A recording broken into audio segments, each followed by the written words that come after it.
Hey guys, welcome back to Community Starcraft 2.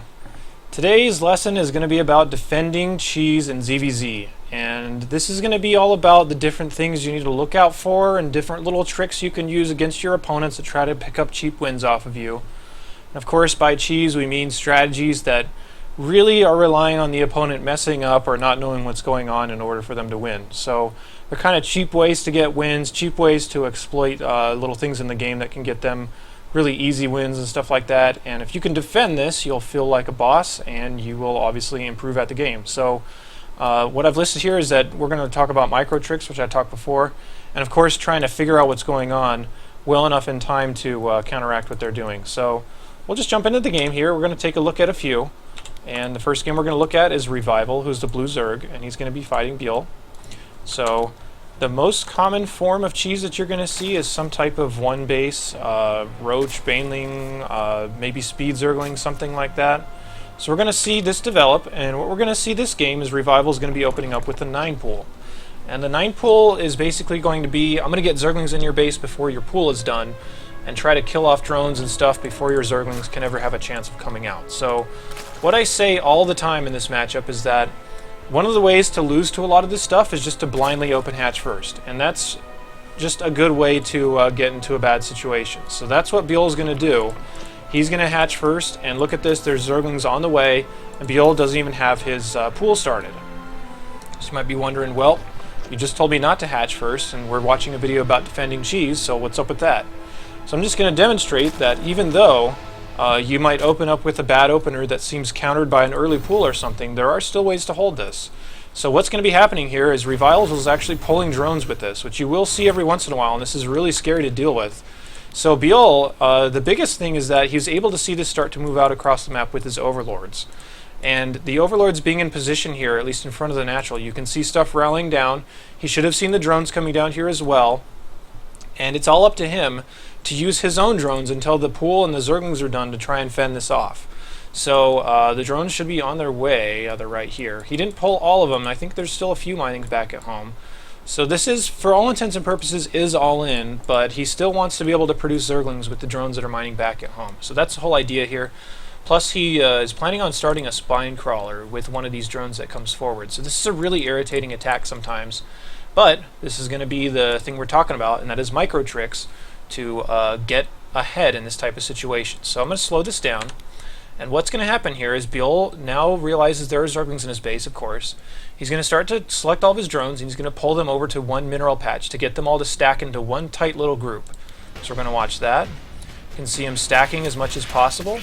And then what he's going to do is he's going to rally all the drones and stack them all up in this tiny little area right here, so that zerglings can't focus down individual drones. It'll basically spread out the damage that these zerglings can do over all these drones, and it'll limit it to only a couple of drones being able to attack right here at once. So that's what we're going to see Beal do as he starts to stack up. He's trying to get the zerglings to come chase his drones so that they don't do very much while they're in here. And that's the whole idea here, is just to try to get them to waste time with this. If you can buy time and get your zerglings up here and be able to defend this, then obviously you're going to be in good shape. So Beal's pool is finished.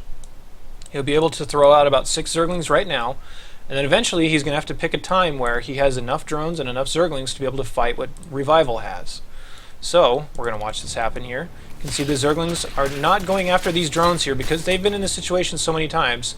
Now that the other drones are here, he's going to want to start stacking up the best he can and just buy time. So he's going to start stacking up in the corner, and you can see only a couple units at a time can really attack. And there's a couple of cute little micro tricks that Revival's doing to try and still deal damage to these. But I still have all these selected, and you can see that the damage is being spread out pretty well across some of these. So the whole idea is just to keep these alive as long as possible. Now the zerglings are almost done here, and then once they're done, you can rally your drones over to one side and just try to get a surround on his army. So if you have zerglings on this side attacking and your drones on this side attacking, that's about as good as you can get, assuming you haven't really lost much. He's lost 3 drones during this time. It was kind of unavoidable. It would have been a lot better if he went pool first, of course, but this is the situation he's in. So taking a lot of losses here, or at least some damage. Look how spread out the damage is across these drones, though. Only 4 have gone down. And once the zerglings come out, he can tell the drones to stop mining. He can maybe click over here to get them to walk over there and anytime you click on patches like this, your drones will not be able to be stopped by anything other than like force fields. I think that's it. So he might click over there to tell him to walk to that direction, but eventually he's going to want to fight with his Zerglings and his drones to try to push this away as soon as possible. So he's starting to let them unstack a little bit, and he's starting to attack. Honestly, the micro there on those drones was not very good, but considering Revival pulled all of his drones, now look at the drone count. It's 5 drones for Bjorl, and Revival only has 2. And all Bjorl has to do from here is just not die, and he will have this game taken care of. So he needs to be careful and not lose drones especially, so you still need to continue to micro these. But if you can poke down one Zergling at a time and get an advantage in the Zergling count, you can see that he should be ahead right now. It's 9 against 8, and not all of Revival's drones or rather Zerglings are here. So by this point, again, it's still 4 drones against 2. Bjorl still has double the economy that Revival does right now. And at this point, if you get ahead like this and you win the Zergling battle, you can just send Zerglings across the map and make him have to react to your Zerglings now, considering he spent so much on his own. So it starts out as you being attacked by Zerglings with not much to defend, and now it's going to come back to him, but too bad for him. He only has 3 drones, and there's a lot of Zerglings here. He's going to have to recall these back and try to deal with that. But there's not a lot of options here left for Revival, and Bjorl has pretty much held, mostly due to keeping his drones alive for long enough and then fighting with everything once the time came. So Bjorl doing well there. Revival just says, GG, I'm dead. So okay. It seems fairly simple, but sometimes it can get a little more complicated. Let me actually quit the replay first. That would be a good idea. And we'll look at another one. Like I said, there can be a lot of different things you're going to see, and a lot of different reactions, and there's different options and whatnot. This time we're going to see Dark versus Life, which I think that we have actually talked about these two in a video before in ZvZ, so it's kind of funny that they came up again. But anybody that knows Dark knows that he likes early pools, and anybody that knows Life knows that he likes early pools. So we were bound to see some cheese in this matchup eventually. So looks like Dark is going to be going 9 pool just like Revival did last game. And Dark is the purple Zerg, so we can see the pool coming down now. And like I said before, you're going to be in a lot better situation in these type of attacks if you open pool first as well. And by pool first, I mean on about 14 supply. Hatch first is a lot more greedy, and like I've said before, opening hatch first gives you a little bit more protection against different types of timings, but you won't see those timings as crisp at your level than you will at pros. So opening hatch first really won't benefit you that much unless you really know all the super ins and outs of the different timings of this matchup. So I guess bottom line, just open pool first. It's so much safer against everything. So last game, if you remember, some Zerglings were coming across the map. By the time they got to Bjorl's base, Bjorl's pool was just barely done, but in this case, Life's Zerglings are going to be done by then. So this is why opening up pool first is going to net you a lot of positive outcomes here, especially considering he can pull down his workers here. And in this circumstance, he's basically saying, I would rather lose a couple of drones rather than lose this hatchery. So he has a bunch of Zerglings coming down and just a handful of drones, not too many, and you can fight with these until the hatchery finishes. Hopefully you'll have held it by then, and you can just send these drones back to mine. So you don't have to send them back home or anything like that, but you will lose a little bit of mining time. So Life is opting to get this out of here as soon as possible, and you need to be willing to use and micro your drones appropriately to survive in this matchup.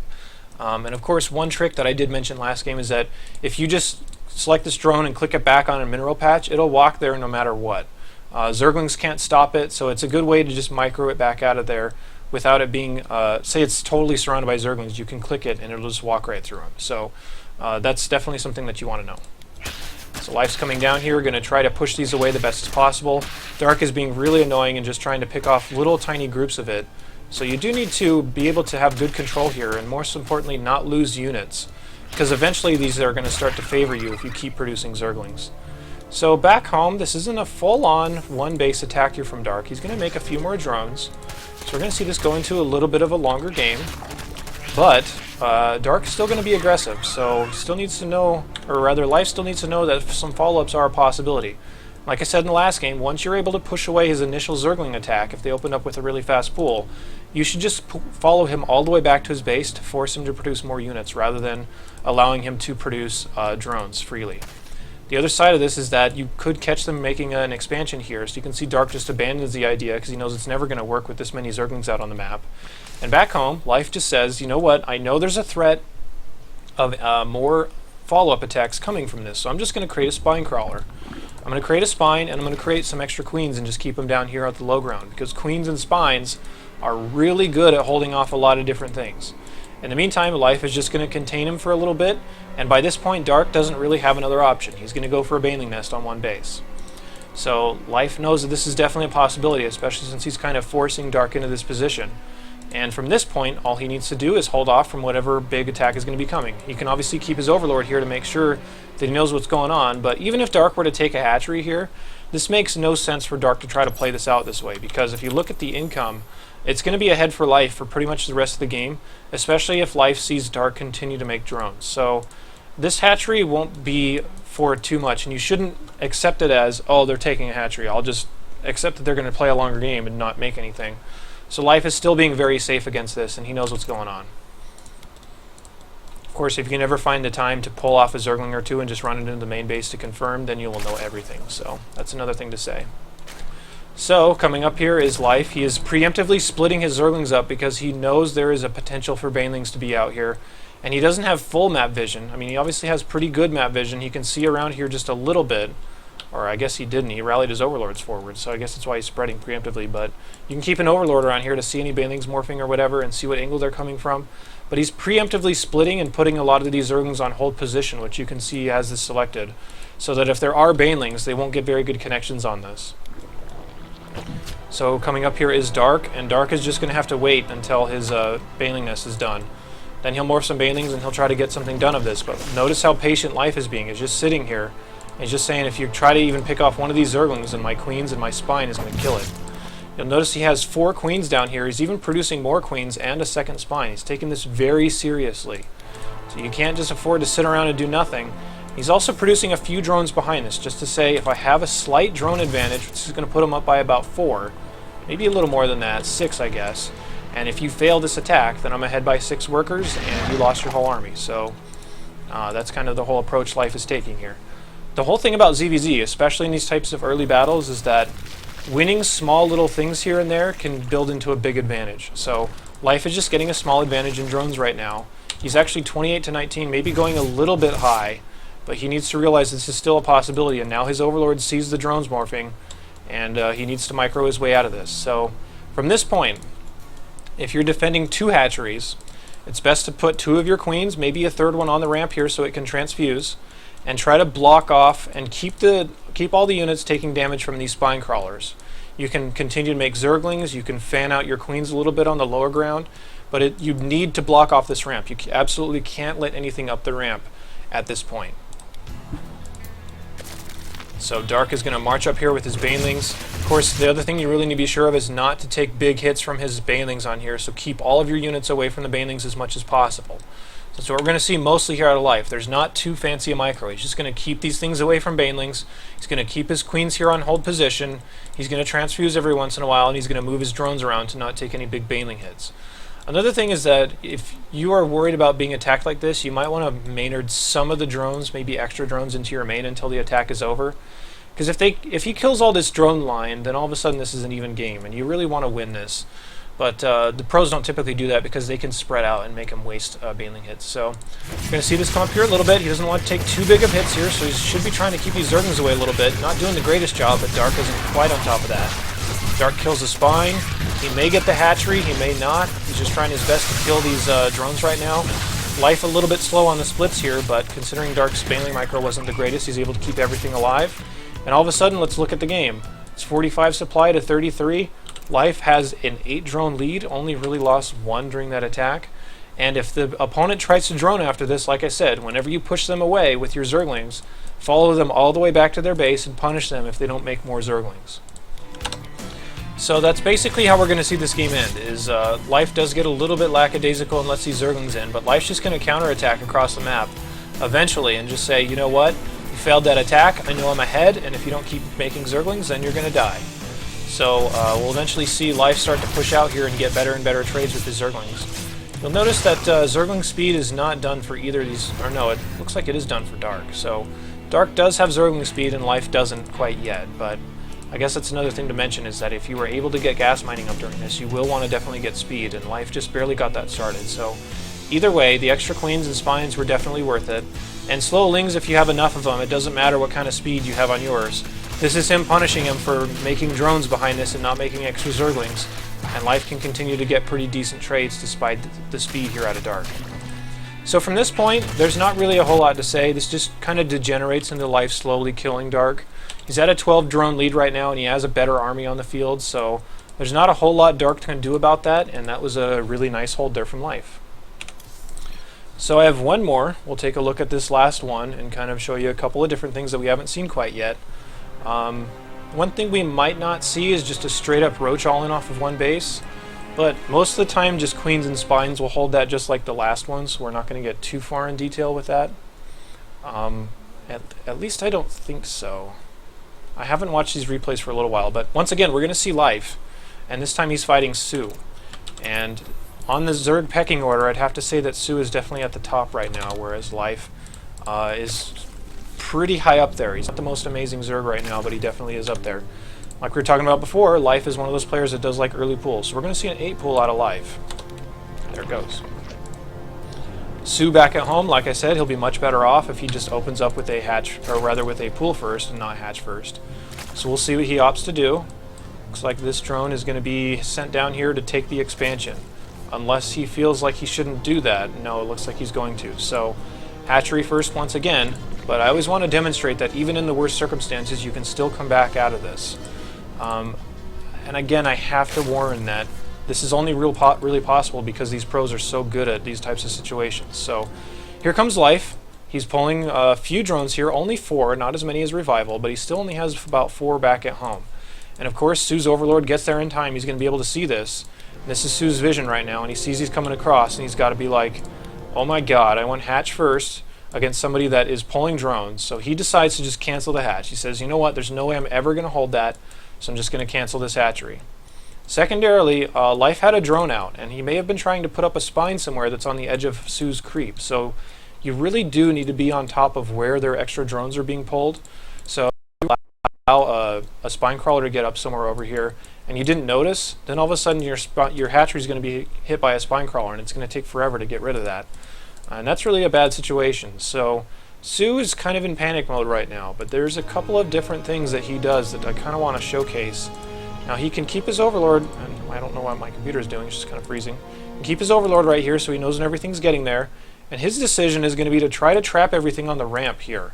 So he's just going to sit up here and he's going to say, I can surround you with my drones because if I click here, everything will phase through and I can just stop and attack once I have this round on you. So we're going to see a little bit of micro to try and buy time for this pool finishing up. And like I said before, if the pool was just first, it would already be done right now and there'd already be Zerglings on the way. He wouldn't have to resort to nearly as this desperate of measures. So we're seeing a little bit of micro here. Life knows that he's going to get surrounded if he goes all the way up there, so that's why he's not so eager to do it. So Sue's just sitting at the top of his ramp. He knows he can surround it any time if he needs to. He's just kind of daring Life to do it. So both these guys are not really doing anything. They're just daring each other to make a mistake. And Life starts to walk through. You can see one of his drones got all the way through here. But Sue's going to take quite a bit of losses here. And this is going to turn into basically a normal game. And one thing he can do, this is actually so extremely high level, I need to mention this, is that Life is trying to block this area with his Overlord, so that if Sue tries to click on one of his drones, he's going to miss and click on an Overlord, possibly. I was going to mention that Sue can click on these drones, click them back to the mineral line if they take too much damage, so that he doesn't lose them. But super high level stuff here from Life to try and mess up the micro by keeping an Overlord in the way. So really funny stuff here, but Sue is going to eventually hold this, and he's going to take a lot of losses here. I mean, this is not the cleanest hold, and mostly because he did try to go hatchery first. Now we're starting to see the circumstance where Life puts down an offensive spine crawler, and Sue needs to find a way to deal with this. You don't really want to ever have a lot of drones fighting a lot of Zerglings here, so Sue's just trying to make him waste time, but he's still on the clock here because he needs to deal with this spine crawler. So we're seeing more of the micro come out here. A lot of drones are going down here for Sue, but he still has enough here to surround and pick off individual Zerglings. So we can see him trying to micro back and forth and try to mess up the Zerglings a little bit. He doesn't want to lose any more drones though, and eventually the Zerglings will come out and push this away. So Zerglings are getting on top of the spine crawler. Life has decided to not continue to make too many Zerglings back home. Let's take a look at the game state now, though. It's 4 drones to 6. Life has 4. This isn't over by any means. I mean, Sue's still a little bit on the back foot, but he has effectively held this. And you can see by the game timer, this turns into a normal game. So just because you defend the cheese doesn't mean you won. But this was one of those situations where if he had a faster pool, he wouldn't have to pull drones for so long. He would have a lot better mining. He would have really fast Zerglings. He wouldn't have even got himself into the situation, probably would have won by then. So despite taking risks, you can still push it into a normal game, but you really want to be able to just crush these and end the game right there. So I hope that this at least gave you guys a little bit of insight on defending cheese in this matchup, and some tricks you can use to help yourself defend from these types of things. I know it is really annoying for new players to get on the ladder and start playing against people that just use these really cheap and abusive strategies, so hopefully you can just shove it right back in their face and be like, hey, I know how to defend this, so I can beat you down at your own game. So hope you guys appreciated, or rather enjoyed the video, and I appreciate your viewership, I guess I should say. So I'll be back with more videos, and check those out soon. I'll see you later.